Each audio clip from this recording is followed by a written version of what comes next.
ভারতকে খেলতে দেয়া হবে একদম নতুন পিচে। একগাদা স্পিনার নিয়ে পড়ল মহা বিপদে। বিপক্ষ টিমকে জালে জড়িয়ে হারানোর কৌশল খাটবে না হয়তো এবার ভারতীয় দলদের, কারণ একদম নতুন পিচে খেলতে দেয়া হবে ভারতীয় দলকে। আর এই নতুন পিচে স্পিনার থেকে ফাস্ট বলারের কাজ বেশি, কিন্তু ভারত ফাস্ট বলার রেখেছে মোট 4টি। মোহাম্মদ শামি দলে ফিরেছেন ঠিকই, কিন্তু সেরকম ফর্মে দেখা যায়নি এখন। আর রয়েছেন আর্শদীপ সিং ও হর্ষিত রানা, আর রয়েছেন হার্দিক পান্ডিয়া অলরাউন্ডার হিসেবে। তাহলে কি টিম বাঁচতে ভুল হলো ভারতের?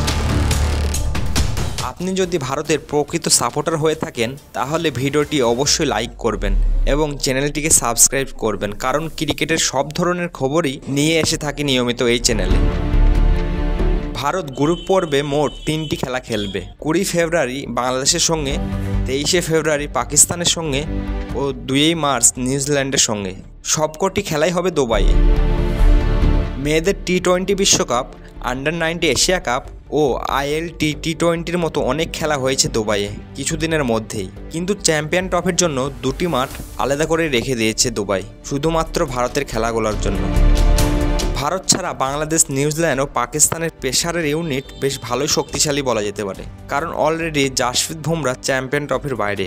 ভারত চ্যাম্পিয়ন ট্রফিতে খেলছে মোট 5টি স্পিনার নিয়ে, কিন্তু যেসব স্পিনারদের গতি বেশি তারা বেশ ভালোই সুবিধা পাবে বলে মনে করা হচ্ছে। সত্যিই বলা যেতে পারে জাসপ্রীত বুমরা বাইরে থাকায় ভারতীয় দলে বোলিং বিভাগ যথেষ্ট দুর্বল দেখাচ্ছে, কারণ জাসপ্রীত বুমরা এমন একটা বোলার ছিলেন যিনি সব পিচেই দুর্দান্ত বোলিং করতে পারতেন।